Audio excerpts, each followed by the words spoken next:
Morning, tubers, family and friends. With me and John this morning. My son, John, he's 22, and we're on our morning walk. We just ate breakfast, and I'm eating a calamansi. It's like a lemon, or it's like a lime. People call it lemon, but it's like a lime. It's a nice day today, but for the last 3 days it's been pretty dreary and rainy. Yesterday I never even turned on the aircon because it was absolutely zero sun all day long. As you can see, the pool's kind of has a greenish tint. It was a lot worse this morning, but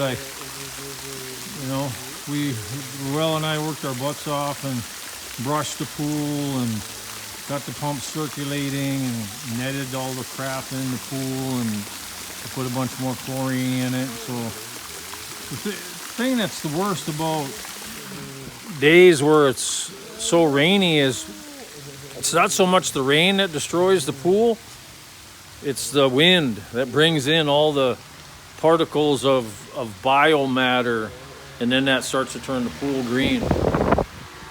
So yeah, yesterday this thing was flatline zero all the way across, and now we're making about 8 kilowatts off and on because of it's partly cloudy, mostly cloudy I should say, but it's way better. Usually I run about 200 kilowatt hours bank, a surplus going to the grid, but now I'm almost 200 kilowatts below negative on my bank because of all the cloudy days now that we've had the last 4 weeks.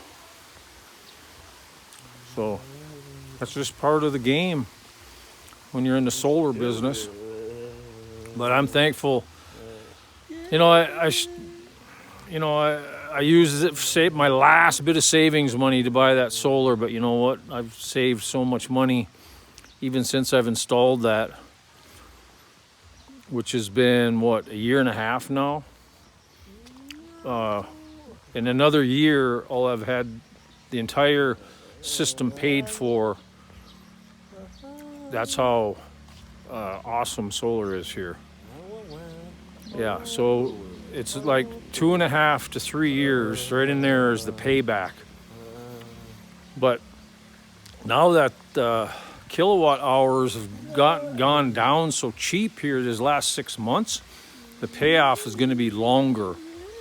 It might even be 3.5 to 4 years if it stays down this low, because we were like 16 pesos per kilowatt hour 6 months ago, and now we're like 5 or 6, right in there, right?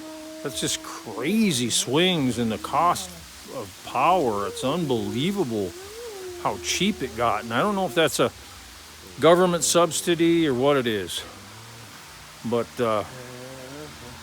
at least we're still saving lots of money, and that's the bottom line, right? It's just that it's everything pretty much is cash in the Philippines. You can use your credit sometimes here and there, but you're going to get screwed because, like, if you want to put a loan on a car, we're talking 18 to 25%, sometimes higher, that you're going to pay on the financing on that. And they do the same thing with motorcycles. It's like 80% motorcycles on the road here, and they charge unbelievable amounts of percent financing, 30 to 40% for motorcycles, and that's the truth. I mean, that's why you can go. The price will be 20,000, let's say, on a low end, or not 20,000, 50,000 on a real low end 100 cc, maybe 125. It'd be around 50,000 pesos, which is about $1,000 US. And we're talking the base lowest model you can get, right? Let's say it's around 50,000. And you can go in there and pay cash 50,000 and bring it home, or you can finance it and over 5 years, and it's going to be like 200,000 by the time you pay for it if you let it go for 5 years. That's how crazy ridiculous the payments are of their interest rates here. But they're getting away with it because, no one can afford it. No one can afford cash. I shouldn't say no one. Maybe 10% of the population can afford cash, if that. That'd be pretty lucky if that was the case. I bet you it's more like 5%. So that's why it's so great for foreigners over here, right? They can come here with cash, just like I did. Bought this land, did all this construction for 5 years, paid for all of it out of my pocket. Not one loan. I don't have one loan on anything. Paid for these vehicles, cash out of my pocket, and paid for the solar system, paid for everything cash. The only thing that foreigners get ripped off on, and this is what happened to me when I had the house built, just the house, right? The house and this driveway and this wall that goes around all the way around the property. That was about 250,000 US when it should have been only like 150. And that's because I was gone, away from the project. I had to work. I was still working, and I was flying back and forth from the US when I was working in Alaska. Flying back and forth, couldn't keep an eye on everything, and the costs were just crazy. And, what are you going to do? You just got to pay them.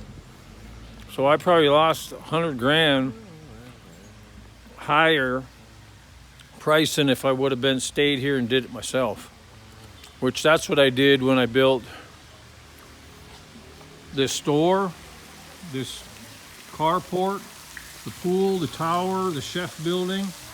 I was here 95% of the time on that.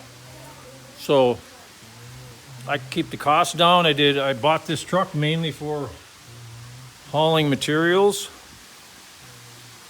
A lot of the big, huge materials like rebar and hollow block and stuff like that. I had them deliver that. But for the most part, I'd haul 50 sacks of cement at a time. They just put it on a loader with forks and put it right in the back of my truck. I probably hauled maybe 30 loads of 50 sacks, at least 30 loads, maybe more like 50.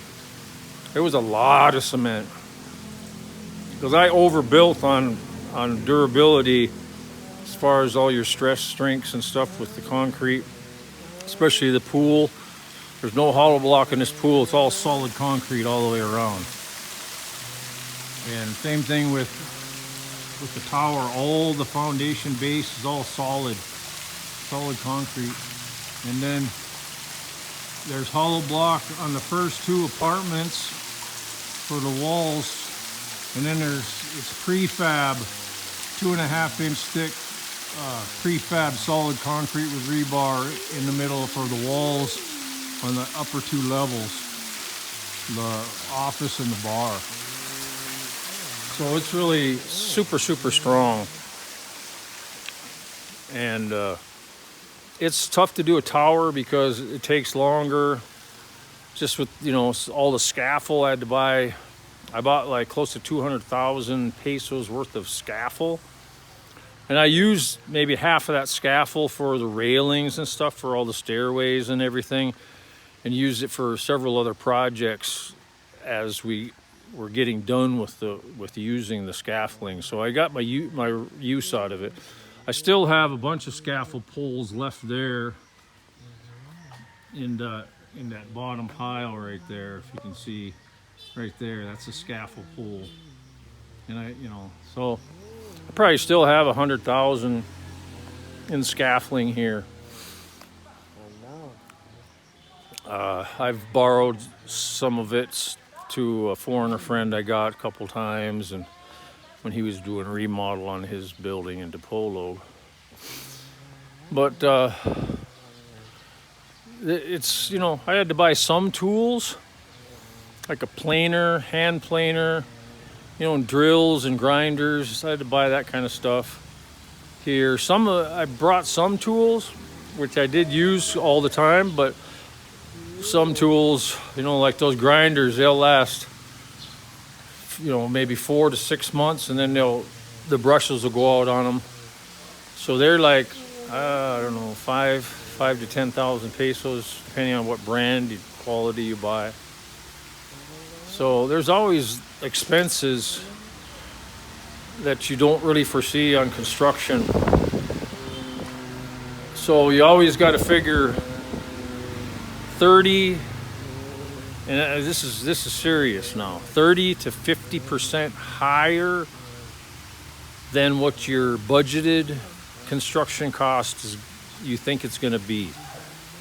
You know, have an extra 30 to 50%, then you're going to be okay. And that's about how much I ended up. It was right around 40% higher on my budgeted construction that I had to dish out to get all the projects completed. And like I say, it took 5 years. The only time we really stopped on that was 3 months during when COVID first hit. Then a month or two when we had to go out of the country here and there. But maybe 6 months out of 5 years we weren't working construction. And then that big function hall in the back of the house there, that was all done while I was here. So yeah, I mean, it's a lot of construction, a lot of work. And like I say before, I spent between 500,000 and 600,000 on everything. Everything, that's where it came out. But that includes the vehicles, the generator. Hi, hon. So are you ready? So Lizelle and Royal going day off today. Eh? Are you okay? Buddy, okay? Oh, okay. Huh? Okay, come on, bud. So, just saying, have lots of extra money. And it'd be good to have 2 or 3 different kinds of income streams coming in, just in case, because you never know. You know, and once you get here, good luck making an income stream from Philippines. Because only, for one thing, foreigners can't work unless they get a work visa, which is very, very small chance. It happens, but very small chance. Then you have to travel. So only your Filipino wife can work a business in this country, right? To earn any kind of extra income or get a job. But if you plan on having a family, or if you plan on her just caring for you, you know, you don't want her working, right? And as it is right now, if we didn't have Ruel and Lizelle here helping us all the time, there's just no way. There's just no way that you can survive. Well, you can if you have just a little rental place, and it's, you know, totally minimal living. But, you know, I like shoulder room. Even in the U.S., one of my valley houses in Las Vegas, I could barely walk down the hallways in my house because they were so small. I hit my shoulders almost on both sides. If you hang a picture, the picture was knocked on the ground most of the time, just because how tight everything is on these places in the U.S. And, you know, it's just 2x4 cheap ass construction. And here, everything's built to last hundreds of years, right? It's steel and concrete. And in the U.S., it's wood and plaster. You know, your walls are made of plaster. Here, all my walls are solid concrete. You know what I'm saying? So, yeah, that's the difference right there. If I would have built this place in the U.S., it'd be pushing close to $2 million US dollars. And when I spent around 500,000. So yeah, that's the big difference right there. Now, like I say, I ended up spending 40% higher than I really wanted to on all the construction here. But then once you're into it, that's why you see so many unfinished projects all around the Philippines and these third world countries especially. You know, they'll think, oh yeah, we only need this much money and we'll get it done. No, and it ends up costing, 50% more or 100% higher than what they figured. And then so you get abandoned projects. So then all that money that you spent to start the project is lost, completely lost.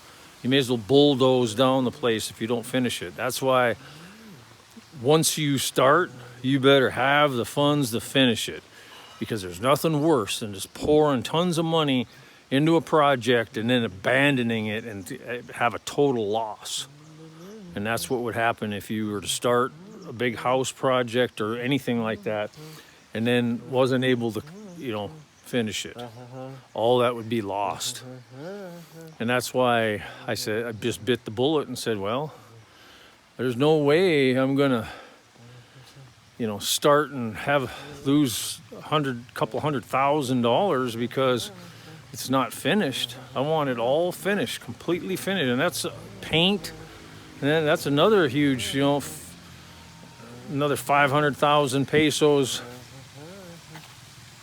which is, let's see, 50,000 pesos is 1,000, so $10,000 just in paint. Paint and crews, getting everything painted around here. I bet you I spent actually 15 to 20,000 US dollars in paint, all the painting I had done here. All these walls, front, inside and out. Inside and out, all the rooms, all the buildings, everything, it takes a lot of money and a lot of time. So, good luck with that. So, you can lay it all out on paper and get estimates and do your best guess on what the project's going to be. There's always stuff that comes up all the time. So, like I say, I'd have a minimum. If you say, okay, I'm going to get this project done for 100,000 US dollars, I'd have a minimum of 150,000 just completely dedicated to the project. And that might not even be enough. Prices fluctuate for construction costs. Another thing with Filipino workers, they always want time off. You can, the best thing to do, gather and get a good crew going and that are dedicated, and that's what I had here. I rarely had any problems with the guys I had hired on my crew because I had a good foreman that really knew that he'd worked with before the guys, but then you get the foreman taking advantage of you sometimes. So that happened to me toward the end of my project. But for the most part, as long as you had big, huge meals, I had big, huge feasts, lechon feasts and stuff like that, and treated them real well, paid them pretty darn good.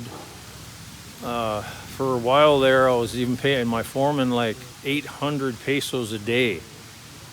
That's huge. Mostly I was paying them between 500 and 600 at the beginning of the project, but as the whole construction project went on, I was slowly raising everybody's wages up.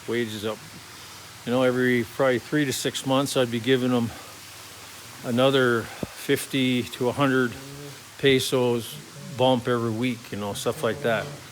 So it got to be where my weekly payroll was probably pushing 20,000 per week.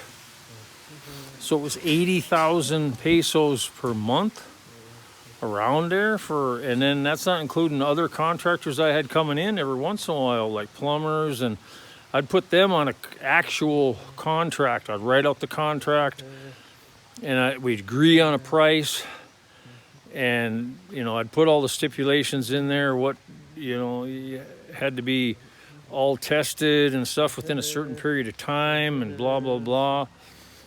So sometimes my payroll, if you include this, sometimes I had 3-4 different side bid contracts going besides my regular construction crew. So, you know, you got to coordinate all that. So sometimes my monthly payroll was over 100,000 pesos a month. So, you know, good luck on that. And then that's another thing now, you know, we got so much land. That land really needs to be cleared every 6 months because the foliage grows up so quick, especially if you're, you know, have coconuts, you're harvesting coconut or other fruits or whatever on your agricultural land. That's all got to be cleared, and that takes money too. That takes like 2 to 4 weeks depending on the size of your project, and another 20 to 30,000 pesos for like a 4 or 5 man crew, you know, to finish all that clearing, and that's twice a year. So that's another, let's just say 50,000, depending how big your property is, of course, and where it is, and how bad if you're like, we're in the middle of jungle, so literally 6 months, and it's 6 foot. So that's all stuff you have to think of too. So there's always the money going out. So I always think about that, because like right now, I only have 2 streams of income because I don't get paid for YouTube yet. I'm still just a small fry. And, you know, I don't put much work into it. I just throw up a video from my phone and let it ride. And that's my fault. The content maybe is not that great of what people are used to. And I know that. But mostly this is a vlog about just my personal day-to-day life, what's going on. So all my family and friends can keep up with what I'm doing and see the property and see all the stuff that I have to do and all the responsibilities, so they can have ideas, and hope a lot of you out there can understand and appreciate what it takes to keep a property going. And a lot of you do, a lot of you understand. I mean, all this has to be swept every day, every other day, every third day at the most, depending on weather, and trimmed. And look at all this is manicured and groomed, and we pay Lizelle and Ruel 10,000 pesos a month to do that, plus room and board. So it's a big, huge effort. And then Lelibeth and I are constantly working too. And the girls, the 2 high school girls, help out too once in a while. And then John, and we also care for John. He's 24/7 care, right? I mean, it's a huge, huge responsibility. But that's life. You got to play the cards you're dealt and make the best of it. And nothing in this old world's gonna be good. So when the good times are happening, I always told my older children that before they grew up and went out on their own, is that, you know what, you need to really relish the good times when there's something real good happening. Like I'd bring them to Disneyland or Disney World or something in the U.S. And I said, you know, you got to remember, this is the good times. Always remember and relish it, because most of your life is going to be pain. Pain always. Pain worrying about your loved ones. Pain from injury. Pain from working your job if you don't like it, which most people don't like their jobs or their careers, you know, or it's high stress. If you make good money, it's high, like my job. Super high stress, super high danger, right? High pressure oil and gas and chemicals all the time, having to deal with all that stuff and all the knowledge I had to retain to do my job well. And sure, I only worked 6 months out of every year because that was the schedule in the oil field in Alaska. You work 2 weeks, you sleep and work and eat there on the job, work 12 to 18 hours a day, then you go home for 2 weeks and decompress. But still, it's high stress and you're traveling all the time away from your family. I mean, just like a lot of military has to do, it's worse if you're military or these guys that go overseas. And a lot of Filipinos know about this stuff. They're the workers of the world. They go on contracts for 6, 8, 12, 18 months on ships, cruise ships, merchant ships. They're all over the world, right? They go and then they come back to their home in Philippines for 2 weeks to 2 months, and then they go again for 6 to 18 months, right? And they just send their money back home all the time. That's the way it is in the Philippines. A lot of people are like that. If they can handle it, Some people can, some people can't. So that's just the choices you make in life, what you want to do. Oh, the pool's getting a lot bluer now. Looking a whole lot better now. It don't take long. Once you clean it, brush it, and get the pump circulating and put the right chlorine in it. Like they've been running for what? Maybe close to 2.5 hours, something like that, and it's cleaning up real good. I'll run it for a couple more hours and shut her down. But yeah, this is just some of the things you got to think about if you come overseas, move overseas, sell everything you got in the U.S. and come overseas.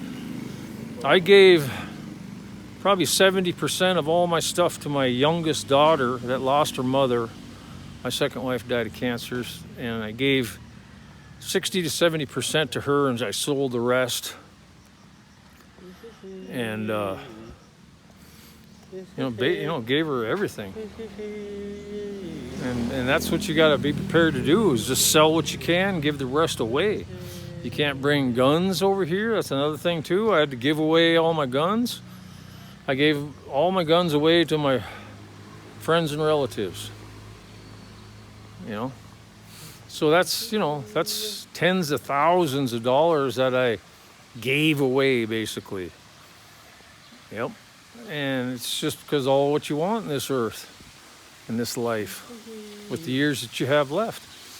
If you want to stay minimalized and just rent, and that's another thing though. Would you feel secure with all kinds of money in the stock market or in the bank? Then you could die in a heartbeat. So many people die in motorcycle crashes here in the Philippines. It's unbelievable. It's constant, especially the foreigners, because they're not used to driving here in the Philippines. And it's no holes barred, Western wild days here on the roads here. That's why I like this big van, because, if someone hits you, 99% of the time it's going to be something smaller than you. So the bigger rig that you're driving, the safer you are in the Philippines. Big time. That's why stay away from the motorcycles. People are maimed and killed constantly on those things. Stay away. So anyways, that's about it for now. We're going to walk maybe another 5 or 10 minutes, huh, John? You getting tired yet? You getting tired? Okay, you're doing good though. So we'll let you guys go. Have a good day. Take care. God bless. And just really, but you just have to pull the trigger. You have to do it. You have to take action. If you just think about it your whole life, you'll never do it. A lot of people are scared to pull the trigger. I mean, literally. Some people save for years and they'll have a big plan, and before they get on that plane to do the last thing they need to do to fly out of the country for the rest of their lives, they chicken out and they can't pull the trigger. So yeah, it's a massive adventure, but most of the time people let fear keep them away from their dreams. So it's all about your dreams. And for me, it was what God told me to do, honestly. I don't trust The banks, I don't trust. The U.S., it's just a scam after scam after scam. The U.S. is the worst in the world, and they legitimize and they make legal these scams like real estate brokers, real estate agents, insurance companies, insurance agents. All those types of things in the U.S. are scams.